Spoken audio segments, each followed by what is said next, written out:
Bienvenue sur le podcast de Naturisme TV. Vous découvrirez au fil des épisodes des histoires, des réflexions et des regards croisés sur le naturisme et son art de vivre. Bonjour à tous, je suis ravi d'être là. Aujourd'hui, on part sur une exploration vraiment spéciale.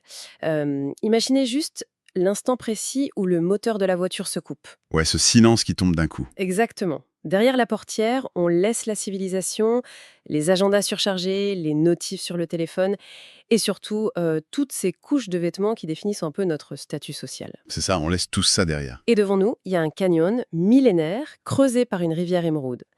Et la seule condition d'entrée, c'est de tout laisser derrière soi. Littéralement. Développons un peu ça. Pourquoi ce bout de territoire français, en Ardèche, attire-t-il autant au point de devenir une référence absolue? Alors, l'explication, elle se trouve d'abord dans la géologie pure.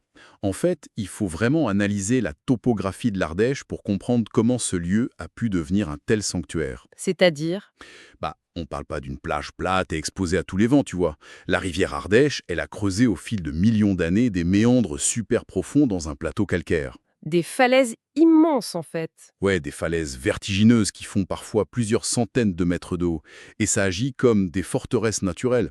C'est vraiment cette géographie particulière qui rend l'expérience naturiste possible à une si grande échelle. Donc la roche isole physiquement les vallées du reste du monde. Exactement, visuellement et physiquement. C'est fascinant de penser que c'est la géologie qui dicte la sociologie du lieu. Enfin, la falaise remplace carrément le mur d'enceinte. C'est tout à fait ça. C'est ce qui crée cette fameuse bulle dont tout le monde parle, mais dans les sources qu'on a épluchées, il y a aussi un aspect légal très fort.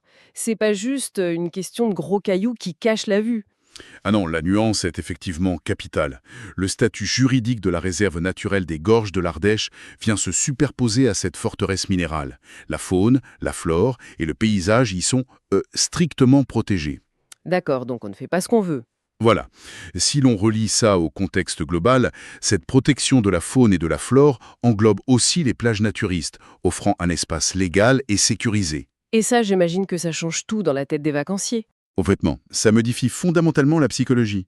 Le naturisme ne s'y vit pas comme une transgression de la norme en cachette. C'est une pratique en harmonie avec une nature qui est elle-même sanctuarisée.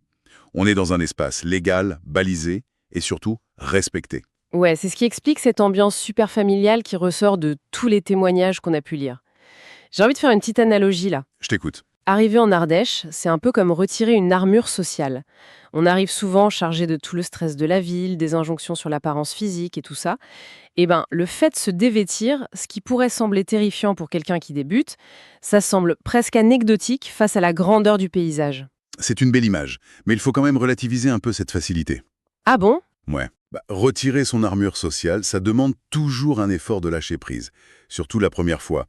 Mais ce que la majesté de l'Ardèche apporte, c'est le concept psychologique du sublime. Le sublime, c'est-à-dire? En gros, face à une falaise de 300 mètres de haut et à une rivière qui a des millions d'années, notre ego humain, il se réduit drastiquement. L'individu ne se focalise plus sur ses petits complexes physiques ou sur le regard de son voisin. Parce qu'on est captivé par le décor. Voilà, l'attention est entièrement captée par la démesure de l'environnement. Le gigantisme de la nature remet l'humain à sa juste place. Une place toute petite. Et curieusement, c'est extrêmement libérateur. D'accord, donc la toile de fond est posée et elle est magistrale, mais c'est ici que l'intrigue se noue un peu. Comment est-ce qu'on choisit son point d'ancrage dans ce canyon? C'est la grande question. Et de l'autre, le désir d'effacer la civilisation. C'est exactement le grand écart. Commençons par la première approche, si tu veux bien. Le domaine de la sablière. Alors, la sablière, ça illustre parfaitement la philosophie du confort intégré. C'est un domaine qui est situé stratégiquement, disons à la frontière avec le Gard. Ce qui facilite l'accès depuis l'autoroute 9, je suppose. Exactement. Et leur postulat de départ est simple. Le naturisme ne doit pas rimer avec ascétisme. L'infrastructure y est vraiment développée pour annuler toute friction logistique. Genre pas besoin de faire la survie. C'est ça. On y trouve une plage privée, évidemment, mais aussi un réseau assez complexe d'hébergement. Ça va de l'emplacement nu pour les puristes de la tente jusqu'aux lodges ultramodernes. Mais attends, il n'y a pas un risque de contradiction là? Je veux dire, si on vient pour se reconnecter à la nature brute, est-ce qu'on ne gâche pas un peu l'expérience en recréant un gigantesque complexe touristique, mais juste sans pantalon? C'est une critique très fréquente de l'extérieur, mais la réalité est très différente si on observe comment fonctionnent les familles. C'est-à-dire pour les enfants?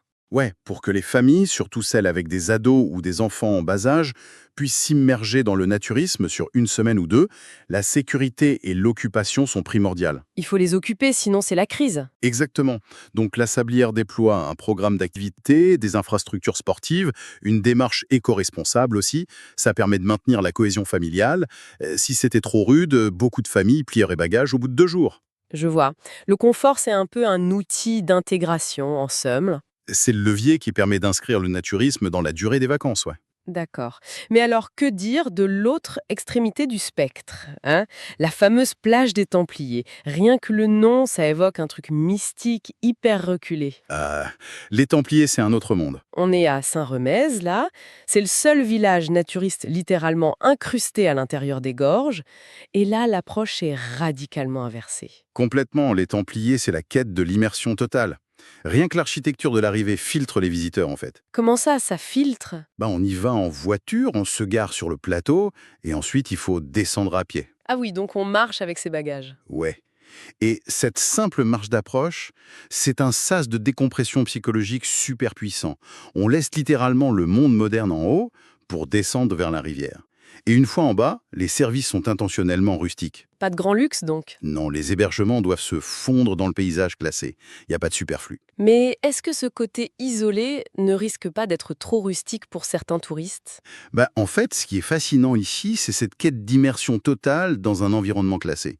C'est assumé à 100%. C'est presque un pèlerinage, quoi. Mais ça soulève une vraie question sur l'exigence du lieu. J'imagine le scénario, pas de wifi à haut débit, des commodités basiques, un contact hyper direct avec la terre, le sable, les petites bêtes. Oui, ça filtre naturellement un certain type de public. Les gens y vont pour le calme absolu, pour être vraiment coupés du monde. L'isolement, c'est pas un défaut là-bas, c'est le produit d'appel. Une démarche militante de déconnexion, en fait. Exactement. Ceux qui font ce choix cherchent à aligner leur rythme sur le soleil et le débit de la rivière. La nudité y prend un sens beaucoup plus, disons, primitif et contemplatif que dans un grand domaine suréquipé. Bon, alors pour synthétiser cette tension pour ceux qui nous écoutent, la Sablière, ça apporte une infrastructure haut de gamme pour des vacances en famille sans temps mort. Et de l'autre côté, les Templiers exigent un certain dépouillement matériel pour atteindre une déconnexion spirituelle. C'est un bon résumé, ouais. Mais que fait-on si on se trouve pile au milieu de ces deux envies? Genre si la rusticité des Templiers nous intimide, mais que l'immensité de la Sablière nous donne le tournis. Il y a une troisième voie? Heureusement oui. La topographie de la région a généré une solution hybride vraiment astucieuse. Ça s'appelle la genèse. D'accord. C'est où exactement? Alors sur le plan purement administratif, ce domaine est dans le Gard, entre Uzé et Vallon-Pont d'Arc. Mais culturellement, ça appartient au même écosystème. Et leur coup de génie, c'est d'être implanté sur les rives de la Cèze. La Cèze, c'est une rivière voisine de l'Ardèche, c'est ça? C'est ça.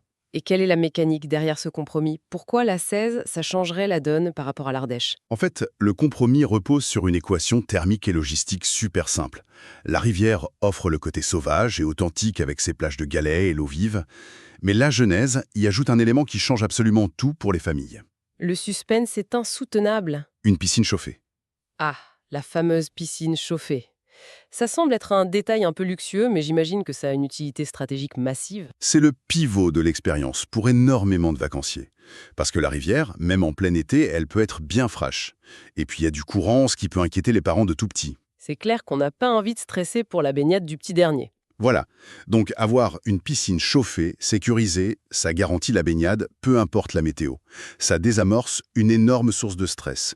On garde l'ancrage sauvage avec la rivière juste à côté, tout en gardant une soupape de confort. La passerelle idéale entre le purisme et le loisir, quoi. Tout à fait. Bon, le décor est planté, et c'est très clair.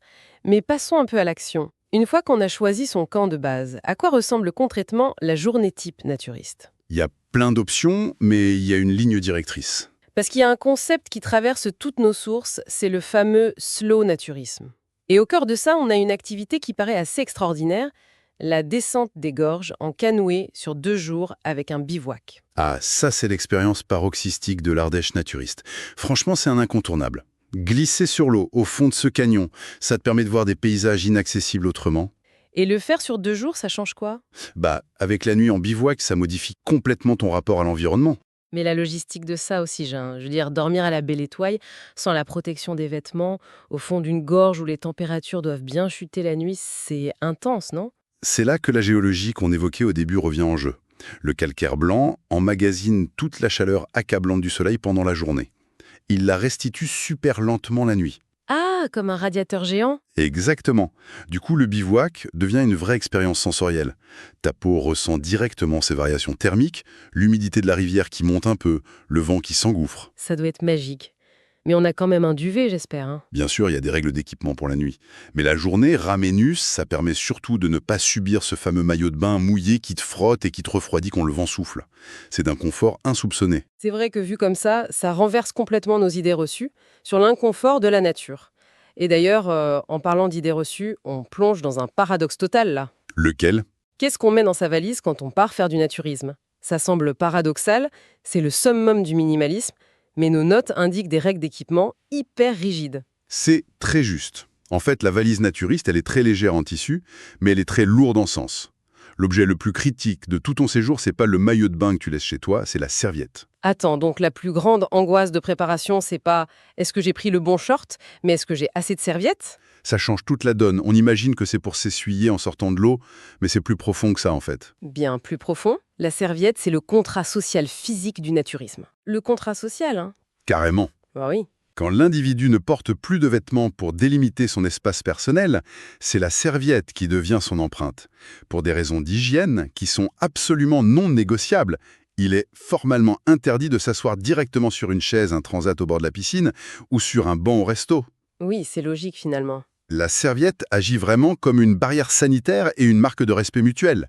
Sans elle, le fonctionnement collectif de ces domaines s'effondrerait, tout simplement. C'est fascinant. C'est un peu le passeport du naturiste, quoi. C'est exactement ça. Et à côté de la serviette, il y a deux autres boucliers indispensables, selon nos sources, la crème solaire et les chaussures de rivière.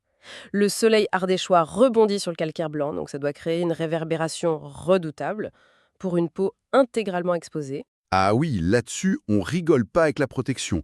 Et pour les chaussures de rivière, c'est tout aussi crucial. J'imagine que le lit de la rivière, c'est pas fait de moquette.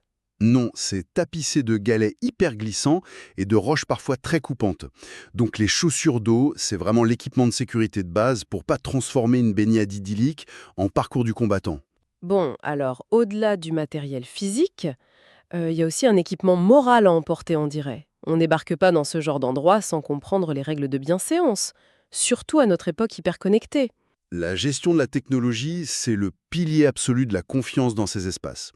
Dans notre monde actuel obsédé par l'image, les réseaux sociaux et tout, ces domaines sont un peu les derniers sanctuaires du hors-champ. Le hors-champ, ouais, c'est bien dit. C'est-à-dire pas de photos du tout. La règle est très claire. La discrétion avec les smartphones et les appareils photo doit être absolue. Le contrat repose sur la certitude que tu peux être vulnérable sans jamais risquer d'être capturé en images.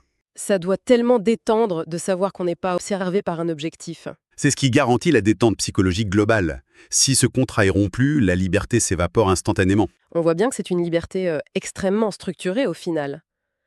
C'est ce cadre strict qui permet le relâchement total. Paradoxal mais vrai.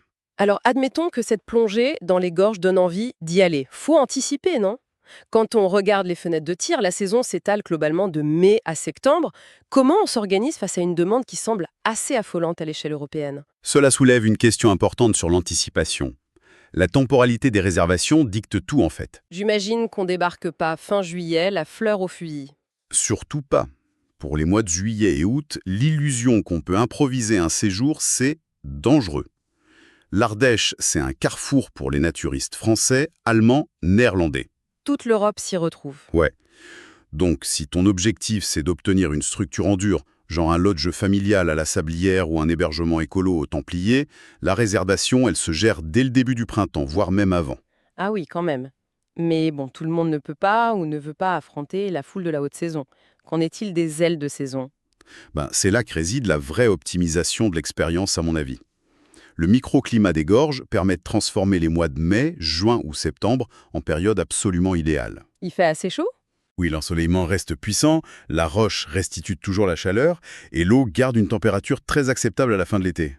Et surtout, la pression humaine baisse considérablement. On retrouve le calme, quoi. Le canyon retrouve une quiétude qui s'aligne parfaitement avec cette idée de retraite sauvage. Après, il faut juste surveiller les dates d'ouverture. C'est-à-dire? Tout n'est pas ouvert au printemps. Un méga-domaine peut ouvrir à Pâques. Mais une structure plus intégrée au lit de la rivière attendra souvent juin pour s'installer vraiment, pour être à l'abri de crues printanières. C'est hyper logique, ouais. Eh bien, on a parcouru les méandres de ce sujet, depuis l'architecture géologique des falaises jusqu'aux dilemmes familiaux de la piscine chauffée, en passant par le rôle crucial d'une simple serviette de bain. C'est un monde d'une complexité et d'une richesse vraiment insoupçonnée. Oui, et pour conclure notre analyse, j'aimerais qu'on renverse un peu un paradigme intellectuel. Vas-y, je t'écoute. La majorité des observateurs extérieurs définissent le naturisme par une soustraction. En gros, c'est l'acte de ne pas porter de vêtements. C'est vu comme une absence. Oui, c'est vrai. Le vocabulaire qu'on utilise est hyper révélateur. On part de se dévêtir, de se déshabiller, d'enlever une couche. Mais si on étudie les mécanismes sensoriels qui sont à l'œuvre dans un environnement aussi puissant que l'Ardèche, la démarche est en fait profondément additive. Additive, ouais. Comment ça? En retirant la barrière textile, la peau cesse d'être simplement une enveloppe corporelle. Elle devient un gigantesque organe récepteur. Ah oui, je vois. Choisir ce canyon, c'est pas se déshabiller pour s'exposer, c'est utiliser l'intégralité de son épiderme pour véritablement revêtir le paysage. C'est super poétique. Mais c'est très physique. C'est sentir le vent thermique remonter de la vallée. C'est percevoir la différence de température entre la roche chauffée à blanc et l'ombre fraîche d'un chêne vert. C'est intégrer la morsure de l'eau claire. En réalité, le naturiste en Ardèche n'est pas nu. Il s'habille de la nature qui l'entoure. Waouh, c'est une très belle façon de voir les choses. Merci à tous d'avoir suivi cet épisode. N'hésitez pas à vous abonner à la chaîne Naturisme TV pour ne manquer aucune de nos prochaines explorations et à très bientôt pour de nouvelles découvertes au cœur de l'art de vivre naturiste.